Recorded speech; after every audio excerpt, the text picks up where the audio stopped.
À 55 ans, Frank Neary vit dans une auberge de jeunesse à Dublin. Cela fait 6 mois qu'il n'arrive pas à trouver de logement. Voici une annonce typique que je reçois. Il s'agit d'un studio à Dublin 8 à 1 219 €. Au total, j'ai fait 423 demandes pour des visites d'appartements. J'ai reçu une réponse une fois, mais l'agence n'est jamais venue. Pourtant, Frank a un dossier solide et un emploi stable à l'université. Pour lui, il y a un seul responsable. Le problème, c'est que le gouvernement n'a pas mis en place de politique pour réguler correctement ce phénomène. Des entreprises technologiques se sont installées dans la ville, ce qui a créé de nombreux emplois, mais elles ont également pesé sur les logements disponibles. Au-delà des employés des GAFA attirés par le taux d'imposition avantageux de l'Irlande, le pays a eu une politique d'accueil généreuse ces dernières années, notamment à l'égard des Ukrainiens. Mais la construction immobilière ne suit pas, et les rares logements disponibles atteignent des prix démesurés. Francis Duffy, député des Verts, fait partie depuis 2020 de la coalition au pouvoir. Malgré les critiques, il défend son bilan devant les électeurs.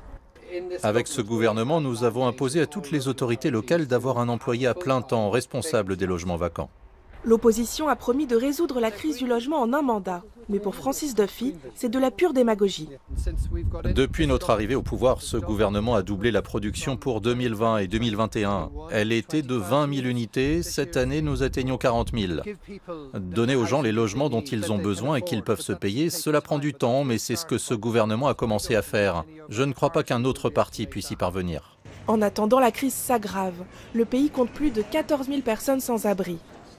Aubrey McCarthy a passé sa vie à aider les personnes dans le besoin. Son dernier projet, des logements abordables pour les plus de 55 ans sans domicile, financés grâce à des fonds publics. Je vois des gens ordinaires qui ont un bon travail et qui ne peuvent pas se payer un logement à Dublin. C'est quelque chose de nouveau pour nous en tant qu'organisation caritative. La seule façon d'avancer, c'est que les partis politiques se réunissent autour d'une table commune pour que nous puissions tous travailler ensemble.